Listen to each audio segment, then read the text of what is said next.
แต่มีความรู้สึกว่าพอเราโตขึ้นอ่ะผมก็จะแต่งตัวค่อนข้างจะเรียบขึ้นไม่ค่อยหวือหวาเท่าไหร่เราขายรองเท้าลิมิเต็ดนะแต่รองเท้าที่เราใส่ไม่จำเป็นต้องลิมิเต็ดก็ได้รุ่นธรรมดาผมก็ใส่ตอนแรกตอนแต่งงานจะใส่รองเท้าหนังนะเพิ่งแต่งงานมา1 ปีซื้อรองเท้าหนังมาละสุดท้ายก่อนแต่ง1 วันเปลี่ยนเป็นรองเท้าผ้าใบยิ่งโตขึ้นน่ะสไตล์ที่เราชัดเจนเลยคือเราชอบแต่งตัวแบบ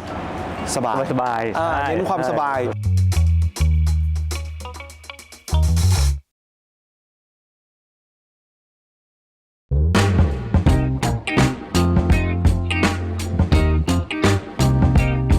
สวัสดีครับผมกายนะครับผมโปรไฟล์ของ The Decorum แบรนด์ของนะครับผมก็ยินดีต้อนรับทุกท่านนะผมเข้าสู่ช่อง The Decorum Menswear อีกครั้งหนึ่งนะครับผมหลายคนน่าจะเห็นแล้วว่า Decorum นี่ก็จะมาทีไรก็พูดถึงเรื่องเสื้อผ้าคลาสสิกอยู่ค่อนข้างเจนเนอร์เดียวนะครับผมแต่ว่าครั้งนี้ผมเลยคิดว่า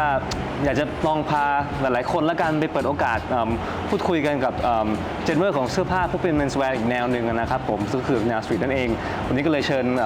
คุณปิ้นนะครับผมคุณปิ้นคาร์นิวัลนะครับผมว่าหลายๆคนคงรู้จักดีอยู่แล้วล่ะสวัสดีครับคุณปิ้นสวัสดีครับยินดีมากเลยครับเพราะว่าได้ดูรายการอยู่ด้วยเคยดูครับ วันนี้ก็เลยผมคิดว่าแบบเอาจริงนะผมยอมรับเลยว่าเรื่องเสื้อผ้าพวกสตรีทสไตล์เนี่ยผมโดยเฉพาะพวกสนีกเกอร์เนี่ยผมไม่ค่อยมีความรู้เลยจริงๆนะแต่คิดว่าแบบถ้ามาพูดคุยกันอะไรเรื่องสไตล์ของเสื้อผ้าอย่างนี้บ้างผมว่าคงมีหลายๆคนนะในช่องผมที่แบบว่าชอบเสื้อผ้าแต่ว่าแบบอาจจะไม่ได้รู้เลยด้วยซ้ำถึงเรื่องรองเท้าเรื่องของเสื้อผ้าสไตล์สตรีทอย่างเงี้ยก็เลยคิดว่าวันนี้มาคุยกันดีกว่าว่าเรื่องของสตรีทสไตล์แล้วก็เรื่องของสไตล์ของคุณปิ้นด้วยที่ค่อนข้างชัดเจนอยู่แล้วแล้วก็เป็นคนบุกเบิกเสื้อผ้าสไตล์นี้ในเมืองไทยนะครับคำถามแรกเลยว่าอยากจะรู้เหมือนกันว่าเนี่ย progression ของการแต่งตัวของคุณปิ้นเนี่ยในสมัยตั้งแต่วัยรุ่นเนี่ยคือเราแต่งตัวแนวไหนหรือเป็นยังไงบ้างเริ่มต้นอย่างเงี้ยครับจริงๆผมว่าวัยรุ่นผมก็ไม่ค่อยมีความรู้นะว่าเราต้องแต่งตัวยังไงส่วนใหญ่วัยรุ่นจะเน้นตามเพื่อนเขาบอกว่าฮิตอะไรเขาชอบใส่ยังไงเราก็จะตามเพื่อนตั้งแต่สมัยแบบโหเด็กๆเลยก็ใส่ตั้งแต่คอนเวิร์ตรีวายจนกระทั่งแบบเป็นยุคแบบที่แบบต้องไปซื้อเสื้อผ้าที่มาบุญคลองเราต้องไปซื้อรองเท้าชิปปี้เราต้องแบบใส่แบบรีบอกใส่ไนกี้อะไรอย่างเงี้ยมันก็โตมาตามยุคตามวัยมากกว่าแล้วก็เสื้อผ้าสมัยเด็กไม่ใช่สิ่งที่เราแบบออฟเซสกับมันมากเราก็จะใส่ตามยุคสมัยมากกว่าอะไรเงี้ยเขาบอกว่ารุ่นไหนดีเราก็ใส่อะไรเงี้ยจนกระทั่งมันก็น่าจะค่อยๆแบบสะสมมากกว่าพอโตขึ้นเราก็มีโอกาสที่จะแบบศึกษามันจริงจังถึงจะแบบค่อยไปแบบลึกอะไรเงี้ยครับครับผมแล้วในยุคสมัยนั้นเนี่ยมันมีพวกกระแสพวกไฮบีสพวกความเป็นไฮเนี่ยมันมีมาหรือยังหรือตอนนั้นคือไม่ค่อยถ้านับตั้งแต่สมัยมัธยมพวกนั้นคือไม่มีเลยครับก็คือเราเห็นเราแทบจะไม่ได้รู้ข่าวสารการแต่งตัวมันไม่เหมือนสมัยนี้เนาะสมัยนี้เราแค่แบบดู Facebook ดูเว็บเราก็รู้แล้วว่าดัปเปอร์คนนี้ใส่รองเท้าอะไรแต่งตัวยังไงแต่สมัยก่อนมันไม่มีครับมันก็ได้แต่ดูดาราใส่นักร้องใส่เพื่อนใส่แล้วก็เพื่อนก็จะมาแบบคุยกันว่าเฮ้ยต้องใส่เกงดีเซลนะ ขาทรงนี้นะต้องขาเป็นแบบขาบานนะขาแบบนี้นะอะไรเงี้ยมันก็อยู่ในวงแค่นั้นนะครับแล้วถ้าพูดถึงเพื่อนนะเพื่อนเป็นอินฟลูเอนซ์อย่างเงี้ยแต่ว่าเหมือนกับว่าเริ่มที่เราเหมือนกับเราเจอสไตล์ของเราได้เนี่ย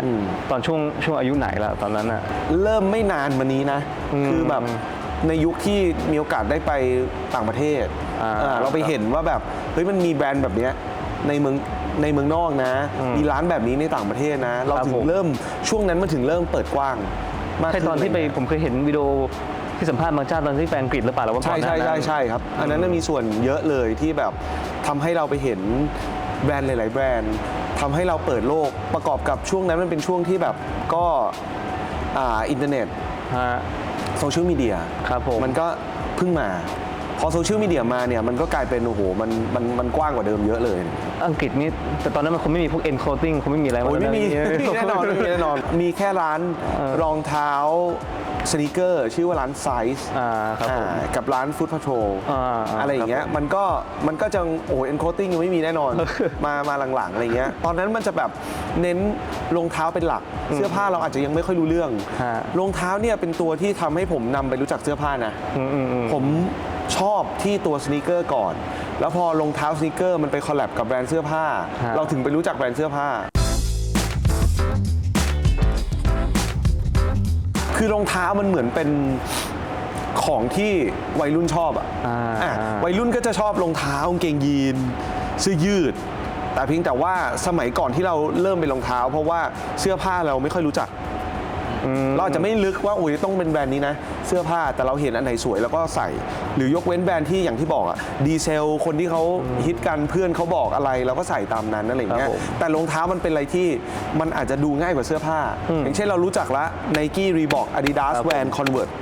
เรารู้เราชอบอะไรเราก็บ้าแบรนด์นั้น เราก็เริ่มสะสมแบรนด์นั้น ผมยกตัวอย่าง Converse แล้วกันผมเริ่มสะสม Converse ชอบ Converse ปุ๊บ Converse ไปคอลแลบกับซูซี่Converse ไปคอลแลบกับ Undefeated ครับผม อันนี้แหละเป็นจุดที่ทำให้ผมไปรู้จักแบรนด์เหล่านั้นอะไรอย่างเงี้ย ถึงเข้าใจแล้วทำไมถึงว่าเป็นคนแรกๆที่ทำสตูซี่ด้วยใช่ไหมครับ ใช่ ตอนนั้นใช่ไหม ใช่ครับ โอเคครับผมแต่ถ้าที่เห็นมาสมมติว่าเราเห็นในสมัยก่อนคือเหมือนจุดเริ่มต้นของคานิวัลจริงๆก็คือแรกนี่ก็หลักๆก็ดังมาจากไอ้พวกคอนเวิร์สพวกอะไรอย่างงี้ด้วยหรือเปล่าใช่ไหม จริงๆก็เริ่มจากร้านรองเท้าเป็นหลักแหละ ครับผม คานิวัลก็คือโฟกัสที่รองเท้า ครับ จนกระทั่งมันเริ่มขยายมาเป็นเสื้อผ้าแล้วก็เป็น ครับ มัลติแบรนด์อะไรอย่างเงี้ยครับ ครับผมผมว่าจุดเริ่มต้นของแต่ละคนมันก็ไม่เหมือนกันนะส่วนตัว ครับ ผมเนี่ยจริงน่าจะมาจากพว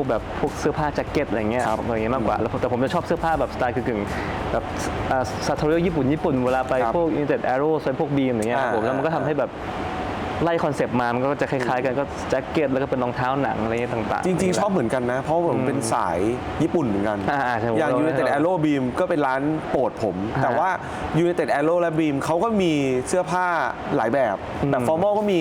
แบบเป็นสตรีทเป็นวินเทจก็มี ใช่ อะไรอย่างเงี้ย ใช่ครับ ครับ เป็นคอนเซปต์ที่ผมคิดว่าแบบคนอย่างพวกเราถ้าเกิดว่าแบบเปิดร้านพวกสไตล์อย่างเงี้ยผมว่าเราก็ ครับ คงมีพวก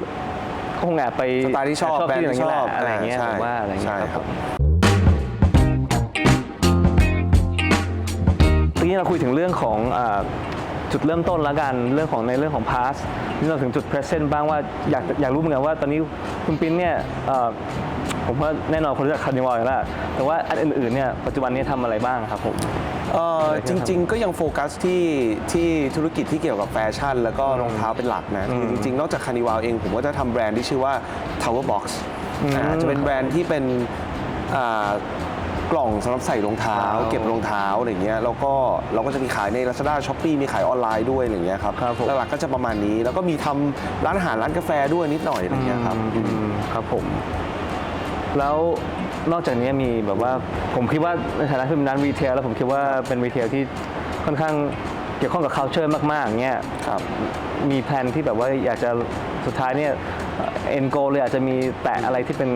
ไลฟ์สไตล์อย่างอื่นอีกไหมอะไรเงี้ยผมในของ คือจริงๆ นะตอนนี้คานิวัลก็ทำ เยอะมาก ของที่ค่อนข้างเป็นไลฟ์สไตล์เยอะมากอยู่แล้วอะไรเงี้ยเพราะฉะนั้นน่ะข้อดีมันคือมันไม่มีข้อจำกัด เราสามารถไปแตะอะไรก็ได้ที่มันมีความเป็นตัวเรา อย่างเช่นผมทำเก้าอี้ ครับผม ทำกระบอกน้ำผมทำหลายๆสิ่งหลายอย่างที่มันเกี่ยวกับไลฟ์สไตล์เราอะในการใช้ชีวิตอะมันก็ทำได้หลายอย่าง เพราะฉะนั้นอนาคตผมก็มองว่าเราก็มีโอกาสที่เราไปเจออะไรที่สนุกเราก็จะทำมันอะไรเงี้ยครับ ผมก็สมมติว่าถ้าเกิดให้มองถึงคานิวัลเป็นคนหนึ่งหรือว่าเป็นศิลปินหรือเป็นอะไรทุกอย่างเนี่ยมองว่าคานิวัลมันเป็นคนแบบไหนอะศิลปิน จริงๆ ผมมองแบรนดิ้งเหมือนเป็นคนนะเพราะมันต้องมีคาแรคเตอร์ มีนิสัย มีความชอบ จริง ๆ แบรนด์คานิวัลก็เหมือนผมนี่แหละ เป็นคนที่แบบเราโตมากับยุค 90 เราชอบหนัง เราชอบเพลง เราชอบวิดีโอเกม เราชอบการ์ตูนอะไรอย่างเงี้ย เพราะฉะนั้นทุกๆ สิ่งที่คานิวัลทำออกมา มันก็จะสะท้อนจากตัวตนของเรา ความชอบของเรา ไม่ว่าจะเป็นแบรนด์ที่เรามาขายรองเท้าที่เราเลือกสินค้าที่เราผลิตออกมา มันก็จะมีกรอบความเป็นตัวตนของเราอยู่ตรงนี้แหละ มันจะไม่ฉีก ถ้าเกิดคนเขาเป็นลูกค้าเรามานานพอสมควรเนี่ยเขาจะเริ่มรู้ละว่านี่มันคือคานิวัลบางครั้งเขาไม่ต้องดูมันไม่ต้องมีโลโก้คานิวัลเขามองไกลๆเขาจะรู้ว่าเนี่ยมันน่าเป็นสินค้าคานิวัลเพราะว่าตัวตนมันจะค่อยๆชัดขึ้นจากการที่เราทำมันไปเรื่อยๆอะไรอย่างเงี้ย ครับผมแล้วอย่างนี้แสดงว่าถ้าเดานะคือมันเกิดจะขึ้นจากมันเป็นเทสของปิ้นเป็นสไตล์ของคุณปิ้นเนี่ยซึ่งจากณจุดเริ่มต้นแล้วกันถึงปัจจุบันเนี่ยมันมี progress หรือว่ามันตามสไตล์ที่เราเปลี่ยนมาบ้างไหม มันมีแต่จะบอกว่า เราไม่สามารถใช้เทสตัวเอง 100% ได้ พอบริษัทใหญ่ขึ้น เรามีความหลากหลายขึ้น ลูกค้าก็หลากหลายขึ้น เพราะฉะนั้นเราต้องมีทีมงาน เมื่อก่อนผมเลือกเองคนเดียวทุกรุ่นทุกแบบ แต่ว่ามันก็จะมีความผิดพลาด มีเฟลบ้างเลือกรุ่นนี้มาแล้วขายไม่ได้ผมชอบคนเดียว ลูกค้าไม่ชอบอะไรอย่างเงี้ยแต่ในกรอบใหญ่มันต้องมีความเป็นสปีกเกอร์สตรีทแฟชั่นนะแต่เพียงแต่ว่าสไตล์หลากหลายที่เราต้องวิเคราะห์จากว่าลูกค้าเราเป็นกลุ่มไหนชอบอะไรอะไรเงี้ยเพราะฉะนั้นปัจจุบันเนี่ยผมก็มีทีมไบเออร์มีทีมไบเออร์3-4 คนในการวิเคราะห์ว่าเราน่าจะเอาตัวนี้มาขายนะสีแบบนี้เราน่าจะเลือกเยอะนะจากเมื่อก่อนผมอาจจะแบบเฮ้ยรุ่นนี้ขายไม่ได้อะผมเลือกมาแค่แบบสั่งมา20 คู่พอแต่ปรากฏว่าพอทีมเขามาวิเคราะห์เขามาดู Data จริงๆมันขายได้เขามา300 คู่แล้วมันขายได้ผมก็เซอร์ไพรส์เหมือนกันว่าไม่จำเป็นว่าเราต้องเป็นคนถูกเสมอไปถึงแม้เราจะเป็นเจ้าของร้านอะไรอย่างเงี้ยการมีทีมงานมาช่วยมันก็ดีครับครับผมตั้งแต่เราวันแรกๆปีแรกอย่างปีนี้13 ปีครับลูกน้องกี่คนเลยวันแรกถ้าทั้งหมดเลยตอนนี้จากวันแรกก็คือมีแค่ 2-3 คนเนาะวันนี้มี 100 คนครับรวมหน้าร้านรวมโกดังรวมออฟฟิศรวมทุกอย่างนะครับประมาณ100 คนครับแล้วอย่างนี้ผมคิดว่าแล้วปิ้นมาเริ่มทำออริจินอลไลน์ของ Carnival เมื่อไหร่ครับผมมันต้องย้อนกลับไปประมาณ 8-9 ปีนี่แหละที่ทำถุงทำอะไรด้วยใช่ก็เริ่มจากแบบคือต้องบอกก่อนว่าจริงๆแล้วผมมาศึกษาโลโมเดลของร้านต่างประเทศน่าจะเหมือนกายแหละก็คือเราก็ดูว่าร้านไหนเมืองนอกเขาทำยังไงมันจะมีหลายร้านให้เราดูเป็นโลโมเดลว่าเฮ้ยร้านนี้มันเจ๋งมันขายของแบบนี้ผมก็ไปดูหลายๆร้านในต่างประเทศว่าเขาประสบความสำเร็จเขาต้องทำยังไงเขามีขายอะไรบ้างบางทีเราชอบร้านแบบนี้เราก็อยากทำร้านแบบนี้เป็นสไตล์ของเราอะไรอย่างเงี้ยเพราะฉะนั้นร้านต่างประเทศมันมีอยู่แล้วที่เป็นร้านสตรีทแบบเราแต่เขาทำแบรนด์ตัวเองขายด้วยผมยกตัวอย่างมีอยู่สัก 2-3 ร้านที่โด่งดังทั่วโลกก็จะมีร้านคิดมีร้านอันดิฟีดแล้วก็จะมีร้านพัตตา3 ร้านนี้แทบจะเป็นส่วนน้อยนะในตลาดสนีกเกอร์โลกนะที่เป็นร้านสนีกเกอร์แต่ขายแบรนด์ตัวเองได้ดีกว่าสนีกเกอร์เพราะมันมีความยากร้านสนีกเกอร์ส่วนใหญ่ยอดขายเขาจะมาหนักๆที่รองเท้าเพราะว่ามันยอดสูงแต่ทำยังไงให้สามารถขายแบรนด์ตัวเองได้เยอะด้วยซึ่งมันมีข้อดีที่ว่าไม่ได้ยอดขายอย่างเดียวนะมันส่งเสริมแบรนดิ้งมันส่งเสริมมันทำให้คนอยากมาซื้อของร้านเราด้วยอะไรเงี้ยผมก็โฟกัสที่ตรงนี้แล้วก็พยายามทำแบรนด์เราให้ช่วยส่งเสริมร้านเราด้วยอะไรเงี้ยครับครับผมก็ประมาณ 8-9 ปีที่แล้วที่เริ่มทำจริงผมก็ชอบคิดเหมือนกันนะผมรู้สึกว่าโดยเฉพาะหลังๆผมรู้สึกเขาดูมันไม่ค่อยสำหรับผมรู้สึกว่ามันใส่กับเสื้อผ้าคลาสสิกไม่ค่อยสตรีทไม่ใช่ผมรู้สึกว่าเขาก็โตขึ้นผมว่ามันโปรเกรสตามสไตล์ของแต่ละคนในยุคนั้นอะไรเงี้ยผมว่าเขาก็โตขึ้นมาแล้วก็เทสเขาก็เปลี่ยนมาอะไรเงี้ยซึ่งผมคิดว่าคงคล้ายๆกับคาร์นิวัลได้ไหมผมรู้สึกว่ามันก็เปลี่ยนมาโตขึ้นเรื่อยๆแล้วเทสมันก็เปลี่ยนตามยุคสมัยด้วยอะไรเงี้ยครับผมนั่นแหละครับพี่ปิ๊นในเมื่อมันเปลี่ยนตามยุคสมัยพี่ก็บอกว่าพี่ก็ไม่ได้เชื่อไม่ได้เอาเทสเองไปใช้กับงาน 100% แล้วพี่เลือกคนมาทำงานด้วยอย่างไรพี่ดูจากอะไรจริงๆต้องบอกก่อนว่าถามว่าเราอยากได้คนแบบไหนเราอยากได้คนที่มีเทสตรงกับเราอยากได้คนที่มีความคิดใกล้เคียงกับเราแต่ชีวิตความเป็นจริงมันไม่ได้หรอกมันไม่ได้ 100%เพราะเราอยากจะหาคนที่แบบศึกษาเรื่องนี้โดยตรงในเมืองไทยมีน้อยมากต้องบอกก่อนว่าอุตสาหกรรมนี้มันมีคนที่ศึกษาเรื่องนี้เรียนจบเรื่องนี้มีประสบการณ์เรื่องนี้แทบไม่มีเลยส่วนใหญ่คนที่ทำเสื้อผ้าก็จะไปแนวแบบไทยดีไซเนอร์ลักชัวรี่มากกว่าแนวสตรีทแฟชั่นมันมีบุคลากรที่ทางด้านนี้น้อยมากมันไม่เหมือนเมืองนอกนะเมืองนอกจะมีแบบโอ้คนนี้เคยทำงานคาหาดมาเคยทำงานซูซี่มาเคยทำงานเอ็นโคลติ้งมาแล้วเรารับคนเหล่านั้นเขามีประสบการณ์แต่คนไทยเนี่ยแทบจะในสายนี้มันน้อยเพราะฉะนั้นเนี่ยสิ่งที่ผมโฟกัสเป็นหลักก็คืออาจจะเป็นพวกคุณสมบัติหรือว่าทัศนคติที่มันตรงกันแนวทางในการทำงานที่มันตรงกันซะมากกว่าหลังจากนั้นเนี่ยพอเขาเข้ามาทำงานปุ๊บเราก็ค่อยๆให้เขาศึกษาแล้วเขาก็จะอินไปเองกับสไตล์นี้อะไรเงี้ยครับจริงๆคาร์นิวัลอ่ะจะค่อนข้างเป็นแนว old school street fashion คือหมายถึงว่าเราจะเป็นแนวของเราอ่ะก็คือจะอยู่ในกรอบความเป็นสตรีท ซะส่วนใหญ่นะครับของที่เลือกมาในร้านเนี่ยมันก็ต้องอยู่ในกรอบนี้ เราคงไม่แบบอยู่ดีๆมาขายสูตรคงไม่ใช่อะไรเงี้ยเพราะมันไม่ใช่แนวเราหรือรองเท้าหนังอย่างเงี้ยหนังอาจจะมีบ้างที่แบบไปคอลแลบกับนู่นนี่ที่มันเป็นสไตล์แบบไนกี้เขาเคยมีทำอะไรเงี้ยเป็นแบบนั้นได้แต่รองเท้า dress to เลยจริงๆคงไม่ใช่เพราะฉะนั้นความชัดของคานิวามันจะอยู่ในกรอบของมันอยู่แล้วอะไรอย่างเงี้ยแต่เพียงแต่ว่า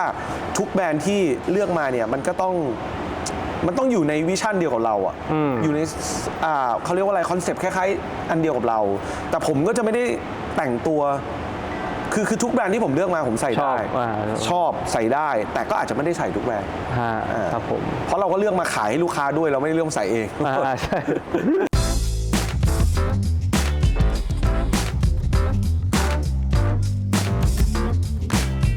ว่าเลือกรองเท้าก่อนได้ปะอย่างเช่นวันนี้กันอยู่เลือกรองเท้าก่อนใช่แต่ผมจะบอกว่าจริงๆผมเป็นคนที่แต่งตัวผมคิดว่าผมเป็นคนที่แต่งตัวค่อนข้างน่าเบื่อไม่ค่อยคือเราจะอยู่ในกรอบความเป็นสตรีทแฟชั่นของเราจะไม่ค่อยได้ฉีกกรอบซะเท่าไหร่อะไรเงี้ยยิ่งระยะหลังๆแบบทำงานเยอะจะไม่ค่อยมีเวลาในการเลือกเสื้อผ้าเท่าไหร่ก็แบบต้องรีบออกไปออฟฟิศแล้วบางทีแต่งตัวซ้ำๆบ้างแต่งตัวเรียบๆบ้างอะไรเงี้ยแต่มีความรู้สึกว่าพอเราโตขึ้นอ่ะผมก็จะแต่งตัวค่อนข้างจะเรียบขึ้นไม่ค่อยหวือหวาเท่าไหร่ผมว่ามันนิ่งๆแต่มันลงตัวแล้วแหละเราหาสไตล์มาจนสไตล์นี้แหละที่เมื่อก่อนเราอาจจะเปลี่ยนบ่อยเปลี่ยนทุกปีทุก2 ปีแต่เราเริ่มเจอสไตล์ที่แบบ4 ปี 5 ปีเราไม่ค่อยเปลี่ยนถ้าเป็นสไตล์นี้อะไรเงี้ยนี่ขอถามได้ไหมว่าอินสปิเรชันในการแต่งตัวหรือว่าไม่รู้เหมือนผมหรือเปล่านะคือเราก็จะมีคนที่เราชอบแล้วเขาแต่งตัวคนนี้มันเท่อะไรอย่างเงี้ยหรือเป็นไอดอลของด้านแฟชั่นต่างๆที่ชอบมีไหมที่ของคุณปินเนี่ยมีชอบใครบ้างผมไม่ได้มีไอดอลแบบคนเดียวที่ชอบแล้วตามคนนี้ตลอดเพราะอย่างที่บอกว่า evolution ของเรามันเปลี่ยนทุกปี2 ปี3 ปีเราจะไปดูคนเดียวตั้งแต่แบบ10 ปีที่แล้วมันไม่ใช่แต่ว่าผมก็จริงๆผมจะมีดูเป็นคนย่อยๆหลายๆคนใน Instagram คนเกาหลีบ้างคนญี่ปุ่นบ้างแต่ส่วนใหญ่อะผมจะมาทางสายญี่ปุ่นและเอเชียมากกว่าคือมันจะอย่างที่บอกมันจะแล้วแต่ช่วงนี้ผมชอบสไตล์เนี้ยผมจะดูคนนี้มันมีคนญี่ปุ่นอยู่คนหนึ่งที่แบบแต่งตัวสไตล์เนี้ยเดี๋ยวผมขึ้น IG ให้ดูแล้วกันช่วงนี้ผมก็จะดูเขาบ่อยอะไรเงี้ยอีกช่วงนึงผมไปอินอย่างอื่นผมก็จะดูคนอื่นหลายๆคนอะไรเงี้ยไม่ได้มีคนเดียวที่แบบชอบมากๆแล้วตามเขาตลอดเวลาไม่ค่อยมีตัวผมจะมีบ้างเหมือนกันแต่ว่ามันก็จะเปลี่ยนไปตามเวลาเหมือนกันสมัยแบบ10 ปีที่แล้วก็อาจจะเป็นคนที่แบบว่าเป็นคลาสสิกเยอะๆหน่อยเดี๋ยวนี้ก็เริ่มมาเป็นแบบมีความเป็นแคชชวลมากขึ้นอะไรเงี้ยแต่คนที่ผมชอบสไตล์การแต่งตัวเขานะอาจจะไม่ใช่ไอดอลผมนะผมชอบนิกวูสเตอร์คือแบบเป็นคนแก่ที่แบบเท่มากเท่มากอะไรเงี้ยสไตล์เขาก็จริงก็เหมือนเดิมกันนะคือเขาก็ใช่กางเกงอันนี้แล้วก็แบบคือเห็นเขาแล้วรู้สึกว่าแบบเราอยากแก่แล้วเป็นแบบนี้ได้อะไรเงี้ยมันก็อาจจะเปลี่ยนได้ในอนาคตสไตล์การแต่งตัวที่มีสิทธิ์จะมาใส่สูทแบบเดี๋ยวต่อไปปี5 ปีอะไรอย่างเงี้ยก็ค่อนข้างยากนะเพราะว่ายิ่งโตขึ้นน่ะสไตล์ที่เราชัดเจนเลยคือเราชอบแต่งตัวแบบสบายเน้นความสบายอย่างเช่นรองเท้าเมื่อก่อนเราใส่คอนเวิร์ตทุ่มข้อก็ได้ตอนนี้ผมแทบไม่ใส่เลยเพราะผมเน้นความสบายเป็นแฟกเตอร์ต้นอันดับต้นแล้วกันถามอย่างนั้นที่แต่เอาหนังครั้งล่าสุดวันไหนโอ้โหตอนแรกตอนแต่งงานจะใส่รองเท้าหนังนะเพิ่งแต่งงานมา1 ปีซื้อรองเท้าหนังมาละสุดท้ายก่อนแต่ง1 วันเปลี่ยนเป็นรองเท้าผ้าใบใส่รองเท้าหนังครั้งล่าสุดเหรอใส่เป็นรุ่นอะไรตอนวันแต่งตอนแต่งใส่เป็น Nike Dunk Ambush แต่ว่าผมซื้อรองเท้าหนังคู่หนึ่งเตรียมรอไว้ละแล้วก็ไม่ได้ใส่ทุกวันนี้ที่จะคู่นั้นก็ยังไม่ได้ใส่เลยถ้าย้อนกลับไปน่าจะ2-3 ปีมั้งถ้าเกิดเคยใส่รองเท้าหนังนะอาจจะไปงานแต่งใครสักคนอะไรอย่างเงี้ยก็มีความรู้สึกว่าแบบอยากใส่สบายๆชอบมากกว่าแล้วก็แบบเหมือนตอนนั้นแค่ซื้อมาเพื่อลองเทียบดูว่าเฮ้ยชุดแต่งงานเราเป็นแบบนี้นะเราต้องใส่รองเท้าหนังนะอะไรเงี้ยแต่สุดท้ายเราใส่ สนีกเกอร์ก็เข้านี่หว่าก็ใส่ก็ได้อะไรอย่างเงี้ย แต่นั่น จริง ๆ มันอาจจะเป็นคู่นั้นมันมี เป็นสีดำป่ะฮะ สี หรือว่าอะไร สีดำขาว อ่ามั มันแมทช์มากกว่าอะไรอย่างเงี้ยครับผมเป็นคนที่แบบอาจจะไม่ได้จำเป็นต้องใส่รองเท้า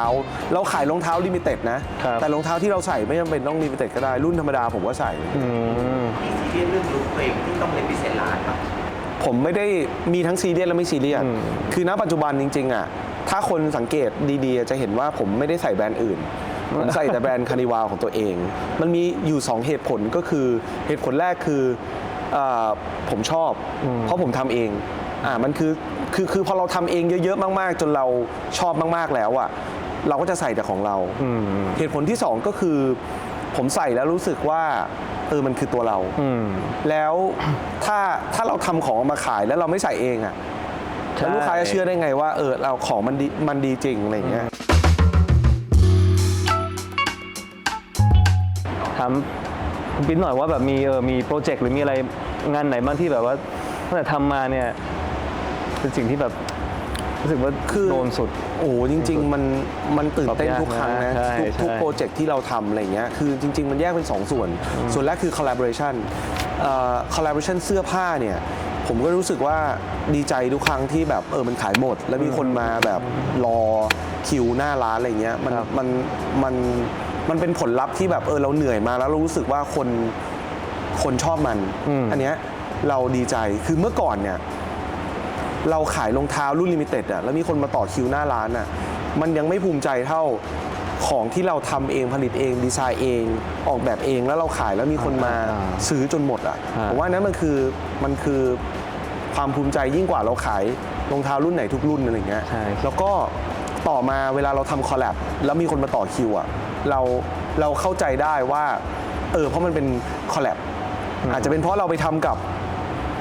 Adidas เราไปทำกับ เทียม แอนิเมะที่เขาชอบอะไรเงี้ยแต่พอมันเป็นของที่มันไม่ใช่คอลแลบแล้วมันเป็นของเมนคอลเลกชันแล้วมีคนมาซื้อจนหมดเลยหรือมาคิวอะไรเงี้ยผมว่าอันนี้ผมก็ยิ่งภูมิใจเข้าไปอีก เพราะว่า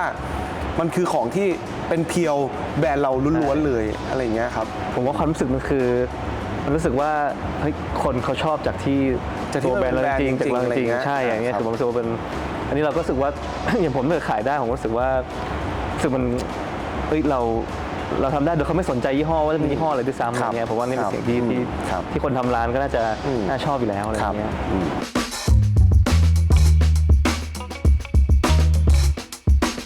อย่างนี้จะถามหน่อยว่า creation ของพวกรองเท้าสนิเกอ ครับ ร์อันเนี้ยที่เริ่มมาอยู่ที่ warehouse ซึ่งมันกึ่งๆให้กับ flagship นิดๆไหมผมว่า ครับใช่ครับ เป็นยังไงครับหรือว่า คือจริงๆ สาขาเนี้ยมันเป็นสาขาใหญ่ เพราะฉะนั้นมันก็จะมีของที่ค่อนข้างครบ ครับ นะครับ จริงๆ ถ้าพูดถึงรองเท้าเองก็จะมีแบรนด์หลักๆก็คือเป็น Nike Adidas Vans Converse New Balance Salomon โอ้โหมีหลายแบรนด์มากครับ หลักๆก็จะประมาณนี้อะไรอย่างเงี้ยครับ อ๋อครับผมไม่โอเค แต่รุ่นมันก็จะค่อนข้างหลากหลายนะครับ คือที่เห็นเนี่ยมีกำแพงอยู่ 2 ฝั่งเลยอะไรอย่างเงี้ย Adidas เองหลังจากที่เขาทำกับคันเย่นะตอนนี้เขาไม่ได้ทำละ มันก็จะมีรุ่นที่แบบเขาเรียกว่า evolution จากนั้นมาค่อนข้างเยอะมีการใช้วัสดุที่เป็นแบบเหมือนกึ่งยาง จะเห็นที่เขาทำเป็นรองเท้าแตะครับแต่รุ่นเนี้ยมันเหมือนเป็นรองเท้าแตะที่มีซ็อกไลเนอร์ข้างในอีกทีนึงอะไรอย่างเงี้ยก็จะเป็นรุ่นที่แบบค่อนข้างแปลกหลายรุ่นอะไรเงี้ยซึ่งอาจจะไม่เหมาะกับคุณกายนะฟิลนี้แต่ว่ามีสนีกเกอร์หลายแบบที่มันเหมาะกับการใส่กับสูทก็มีเลเซอร์ก็มีอะไรเงี้ย ให้ลองให้คุณปินแนะนำ ได้ คือจริงๆ ถ้าจะใส่กับสูทหรือเบลเซอร์เนี่ยผมแนะนำรุ่นที่มันเป็นค่อนข้างเป็นคลาสสิกซิลูเอตอย่างเช่นสมมติกาเซลรุ่นเนี้ย ครับผม ว่าใส่ได้ ครับผมใช่ดู กาเซล ใส่ ซูเปอ ง่าย ร์สตาร์ใส่ง่ายเรียบ คือผมก็มองแล้วถ้าเป็นอะไรที่ผมจะใส่ ประมาณนี้ใช่ไหม ประมาณนี้น่าจะเป็นอะไรที่ครับ โดนใจอะไรเงี้ยครับ หรือไม่ก็พวกนิวบาลานซ์ผมว่าก็ยังพอได้ New Balance สีเทาอะไรอย่างเงี้ยคลาสสิก ครับผม เรียบๆหรือว่าพวกคอนเวิร์ส ครับผม ก็พอได้ แล้วถ้าเกิดแหวกๆไปเลยเรามีอะไรที่ แหวกๆเหรอเดี๋ยวพาดูเดินทางนู้นเดินทางนี้ก็ได้ครับ ก็ฝั่งนี้ก็จะเป็นแบรนด์ไนกี้นะครับก็คือจริงๆพวก รุ่นที่ได้รับความนิยมจริงๆก็จะเป็นพวกดังอย่างเงี้ยซึ่ง ครับผม แต่รุ่นที่เรียบๆจริงๆคลาสสิก all time คลาสสิกก็คือ Air Force One อ๋อครั Air บ Force One สีขาวเนี่ยซึ่ง อ๋อครับ Air Force One สีขาวเนี่ยหลายคนก็เอาไปใส่กับสูท ผมว่านี่ดูแบบเรียบๆ ใช่ เรียบ เรียบ ซิมเปิลนะ ใส่ อะไรเงี้ ง่าย ย ๆอะไรเงี้ยครับ แต่ตัวนี้ผมก็ดูชอบดีนะครับผมเนี่ยอันนี้ ตัวนี้มันเป็นคอนเซปต์แบบมีเหรียญเหมือนเอาเหรียญมาให้ขูดอะไรเงี้ยครับ ครับ เป็นคอนเซปต์เขาอะไรเงี้ย แล้วผมชอบอะไรเงี้ยผมรู้สึกว่านี่มันมีทำสีเหมือนกับให้เป็น วิ finishing นเทจ vintage ผมชอบเลย ใช่ครับ ดูเก่าๆ เดี๋ยวนี้รองเท้าสนีกเกอร์หลายรุ่นทำพื้นออกมาเป็นวินเทจ finishing อย่างเช่นตัวนี้เก่ามาจากโรงงานเลย เนี่ยก็คือเป็นเลอะๆมาเลยครับ ครับ อันนี้ชื่อรุ่น Vomero 5 ซึ่งรุ่นนี้เป็นแบบเหมือนคลาสสิกสเวเหมือนกันก็คือเป็นรุ่นที่ออกมาก่อนหน้านี้หลายปีแล้วออกมารีโปรดักต์ใหม่ ซึ่งก็จะเป็นแนวแบบรองเท้าวิ่งกำลังตอนนี้มันกำลังได้รับความนิยมก็คือแบบรองเท้าวิ่งที่เป็นแนวแบบเป็นเอารุ่นเก่ามาทำใหม่ รันเนอร์ ใช่ใช่ รุ่นพวกเก่าๆอะไรเงี้ยใช่ ครับ ใช่ ก็ประมาณนี้รองเท้าฝั่งนี้ก็จะมีทั้ง Nike มีทั้งแวนอะไรอย่างเงี้ยครับฝั่งนี้ก็จะเป็นโซนพวกแบบมัลติแบรนด์กับโซนที่เป็นของ Carnival Home and Away ครับผม Home and Away เนี่ยผมตั้งชื่อแบบเหมือนมันมี 2 ความหมายจริงๆมันอินสปายมาจากฟุตบอล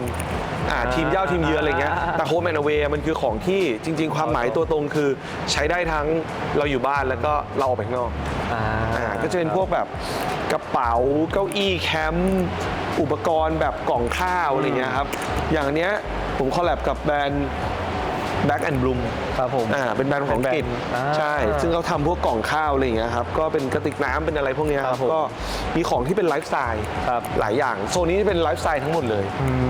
พี่เซลเป็นคนชอบแบบไป outdoor ชอบ hiking คือใช่ไลฟ์สไตล์ผมก็คือผมชอบแต่งตัวแนว outdoor hiking ด้วย ครับผม ก็จะมีพวกเสื้อผ้าแจ็คเก็ตที่แบบเก็บสะสมไว้อะไรเงี้ยแล้วก็ผมก็จะไป hiking ไปแนวแบบเขาส่วนใหญ่เวลาไปเที่ยวเนี่ย ครับผม แล้วของพวกนี้จริงๆมันเป็นของแบบแต่งบ้านก็ได้ ใช่แล้วถ้าเกิดคอนเซ็ปต์สโตร์ของตัวร้านใหม่เนี่ยร้านใหญ่เนี่ยครับเป็นคอน จ เซ็ปต์หลักคือยังไง ริงๆจริง ๆ ที่นี่มันจะมีความเป็นกึ่งคล้ายๆป๊อปอัพเพราะว่าเราอยากให้แต่ละเซกชันเราสามารถมาจัดป๊อปอัพได้ตลอดเวลา เพราะว่าเราจะมีคอลเลกชันร้อนทุกเดือน บางครั้งที่หน้าร้านสาขาอื่นมันไม่ได้สเปซใหญ่แบบนี้มันไม่สะดวกอย่างเช่นผมจะไปทำมุมคอร์เนอร์นี้ ผมจะต้องรื้อของออกหมดเลย มันก็จะของอย่างอื่นก็ไม่ได้ขาย ครับ แต่ที่เนี้ยมันจะทำเป็นเซกชันไว้อย่างเช่นเซกชันเนี้ยเป็นเซกชันมัลติแบรนด์เวลาเรามีป๊อปอัพพิเศษเราสามารถที่จะเปลี่ยนของตรงเนี้ยเป็นแบรนด์ใดแบรนด์หนึ่งได้เลยอะไรอย่างเงี้ยครับตรงกลางก็จะมีความเป็นสเปซนิดนึงเพราะว่าที่นี่มันเป็น warehouse เก่าแก่ ผมว่าน่าจะมี 50-60 ปีแล้วอะไรเงี้ยเราก็ได้เป็นพื้นที่โล่งมา เราก็อยากจะเอาก้อนแต่ละเซกชันมามาวางอะไรเงี้ยครับก็ใช้จัดงานได้อะไรอย่างเงี้ยด้วยใช่เพราะผมว่านะทุกครั้งที่คาร์นิวัลแบบมีลอนช์ของตัวเองผมว่าคนคงแบบสมมติคนคงซื้อออนไลน์เยอะด้วย แล้วก็แบบว่าคิดว่ามันคงอยากจะมีที่ที่แบบว่ามันลอนช์คอลเลคชันตัวเองให้คนเข้ามาดูได้ชัดๆเยอะๆอะไรเงี้ย เช่นเรา สบาย ไปทำคอลแลบกับมอเตอร์ไซค์ฮอนด้าอย่างเงี้ยครับ ครับผม ที่นี่ก็ใช้เป็นที่ที่โชว์แล้วก็จัดงานด้วยอะไรเงี้ย ผมสงสัยเรื่องเดียวตอนนี้ฟังโลโก้คันวาเป็นอย่างนี้ตั้งแต่วันแรกเลย เปลี่ยนมาประมาณ 3-4 อันแล้ว ไม่นับแต่เดียวหรือว่า หลายคน เพราะว่ามันแข็งแรงมากเลยอ่ะคืออะไรแล้วมัน คือจริง ๆ มันถูกเปลี่ยนตามการที่เรารีแบรนด์ด้วยแหละช่วงต้นเคยมีพี่ตั้มมาฟาก้ามาออกแบบให้ด้วยนะมีเบนซิล่ามาออกแบบให้ศิลปินอะไรเงี้ยก็รู้จักกันเขาก็มาช่วยออกแบบให้อะไรเงี้ยจนกระทั่งมันก็มาลงตัวเป็นเวอร์ชันนี้อะไรเงี้ย ผมว่านี่คงเป็นความภูมิใจด้วยนะที่แบบใช่ไหมมันต้องมีอยู่แล้วแบบเรื่องแบบปั๊มอะไรไปแล้วแบบเอาง่ายคือคนก็ต่อคิวที่จะอะไรเงี้ยเพราะว่าตอนโลโก้วันเดย์วันมันจะไปอยู่ในของเยอะขนาดนี้ ไม่ได้คิดเลย แต่ต้องบอกก่อนว่าทั้งหมดทั้งมวลมันมาจากที่เราเป็นแฟนแบรนด์ใดแบรนด์หนึ่งในอดีตนะสมมุติว่าผมชอบเมื่อก่อนผมว่าจะชอบแบรนด์ Neighborhood Mastermind เป็นความเป็นญี่ปุ่นเราไปเห็นเขาใส่โลโก้นี้ในอะไรเราก็อยากได้โอเคมันมาจากหลักการคิดแบบนั้นพอเรามาทำของเราเองเราก็อยากจะใส่โลโก้เราลงไปเลยครับมันอาจจะเป็นแบรนด์ที่ดูแบบบางอย่างดูแบบตะโกนแบบให้เห็นว่าเป็นแบบนี้อะไรเงี้ยแต่มันก็คือคาแรคเตอร์ของแบรนด์เราผมว่ามันเป็นใช่มันก็คือมันก็คงเป็นกึ่งๆที่ความเป็นสตรีทมันก็เป็นอย่างนี้แหละแบรนด์สตรีทเป็นอย่างนี้แหละอะไรเงี้ยครับผมถ้าเกิดเราต้องแนะนำ น้องๆที่เอาความชอบมาทำเป็นธุรกิจของตัวเองหรือทำของขายเองคิดว่าสิ่งที่แนะนำหรือว่าพี่เคยพลาดมาที่ว่ามันคืออะไร จริง ๆ ความชอบเราก็ต้องดูดีๆนะว่ามันทำเป็นธุรกิจได้ไหม ชอบก่อน คือจริง ๆ บางคนเขาไม่ได้ชอบสิ่งนั้นแต่เขาก็ทำดี ก็มี เพราะฉะนั้นถ้าเกิดความชอบเราก็ต้องวิเคราะห์ด้วยว่ามันเป็นไปได้ไหม เป็นไปได้ไหม มันเป็นไปได้ไหมแล้วก็คือเน้นการศึกษา เพราะจะทำอะไรต้องศึกษาให้ดี คือความชอบมันคงทำให้เหมือนกับว่าก็โฟกัสกับไอ้สิ่งนั้นจนไม่เบื่อละ ใช่ ทำไปลึกไปเรื่อย ใช่เพราะเรารู้ลึกรู้จริง ใช่ มันก็ทำได้อะไรเงี้ยครับ แล้วตอนนี้มีแบรนด์อะไรที่เขาเรียกอะไรนะมัลติแบรนด์อะไรที่เอาเข้ามาบ้าง มีครับ มี ผม เดี๋ยวบอกให้ฟังก็ได้ครับ ก็คืออันนี้จะเป็นแบรนด์ที่เราเอามาขายล่าสุดประมาณ3 ถึง 4 ซีซั่นละแบรนด์ที่ผมชอบเหมือนกัน ก็คือแบรนด์ชื่อ This is Nevada This is Nevada เนี่ยเขาจะเป็นแบรนด์จากเกาหลี ครับผม ซึ่งสมัยก่อนน่ะตัวผมเองเป็นคนอินแบรนด์ญี่ปุ่นมาก ผมชอบมากทั้งNeighborhood Wiswim The Blue Tab อะไรพวกเนี้ยครับ คือ culture ญี่ปุ่นมันเป็นต้นกำเนิดสตรีทแวร์ด้วยบางส่วน แต่ตอนนี้จะบอกว่าเกาหลีมาแรงมาก ใช่ ไม่รู้คุณกายสังเกตไหมคือเกาหลีจริงๆมีแบรนด์ที่ดีๆ เริ่มเยอะขึ้นมา แล้วก็มีดีไซเนอร์ใหม่ๆที่แบบหน้าใหม่ทำเสื้อผ้ามาเยอะมาก เพราะฉะนั้นตอนนี้เราก็เลยเอาแบรนด์เกาหลีเข้ามา เริ่มจากแบรนด์นี้ This is Nevada มีแบรนด์ LMC อันนี้ก็เกาหลีเหมือนกัน ใช่เกาหลีเหมือนกัน ครับผม ครับ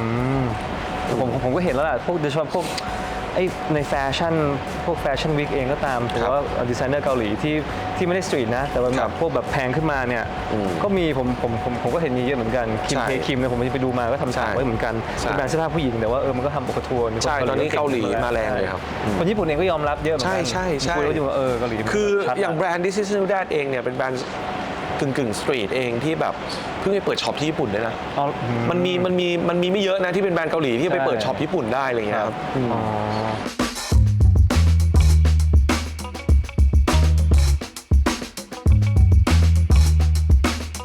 ครับผมนี่คือวันนี้สลับกันนะครับผมวันนี้ได้เป็นมาช่วยคุณเป็นมาช่วยสไตลิ่งให้ละกันเดี๋ยวให้เป็นลองแนะนำที่มาที่ไป เอาเสื้อผ้าผมก่อนละกัน ได้ เพราะว่า ได้ครับผม ทีมงานบอกว่าให้ผมลองใส่เสื้อผ้าแบบลุคแบบออกงานฟอร์มอลใช่ป่ะอันนี้คือฟอร์มอลสุดของผมแล้ว แต่ว่าจริงๆจะบอกว่ามันเป็นแบรนด์คานิวัลนะเพราะว่าผมมีทำเบลเซอร์เป็นเซ็ตเบลเซอร์ด้วยกับกางเกงนะครับก็คือเป็นเซ็ตประมาณนี้เป็นคอลเลกชันล่าสุดที่เราขายอยู่แล้วเนี่ยฟอร์มอลสุดผมก็จะใส่ประมาณนี้ กับรองเท้าสนีกเกอร์แต่ว่าจะเป็นลุคแบบหลวมๆสบายๆนิดนึง ครับผม แต่ลุคเนี้ยเลือกให้กายก็คือแบรนด์คานิวัลจริงๆก็เป็นแบรนด์สตรีทที่มีหลากหลาย อันเนี้ยมันก็จะเป็นกึ่งๆคล้ายๆพวกแบบเวิร์กเชิ้ตฟิลประมาณนั้นแต่ว่าใช้เป็นแบบวัสดุไนล่อน มันก็จะไม่วินเทจซะทีเดียวผสมผสานมีแบบกางเกงก็จะเป็นเกงคาร์โก้นะแล้วก็รองเท้าเนี่ยก็อาจจะแบบให้ลองใส่สนีกเกอร์ที่เป็นแบบอาจจะไม่ได้ฉีกมากนิวบาลานซ์สีเทาเนี่ยมันก็เป็นอะไรที่เพย์เซฟใส่ได้กับทุกลุคอะไรเงี้ยครับออกมาเป็นประมาณนี้ ใช่ อันนี้ก็ดูเป็นอะไรที่สีที่เรียบๆดี เรียบๆ ง่ายๆดีนะครับผม ใช่ นี่ก็ก็ไม่ค่อยได้ใส่เท่าไหร่มันก็เป็นอีกลูกหนึ่งที่แต่คือที่ง่ายคือมันสบายแหละมัน ใช่ ใหญ่ๆหน่อย ใช่ สบายๆอะไรเงี้ยผ้า ใช่ครับ สบายๆแล้วก็ลองเทสกับเมืองไทยก็ไม่ได้ร้อนใช่ไหม ไม่ร้อนครับไม่ร้อน เบา ใช่ ครับ ใช่ ผมได้ครับดูนี่ข้างหลังมีโลโก้ มีสกรีนคาร์นิวัลนิดนึงด้วยอะไรเงี้ยครับผม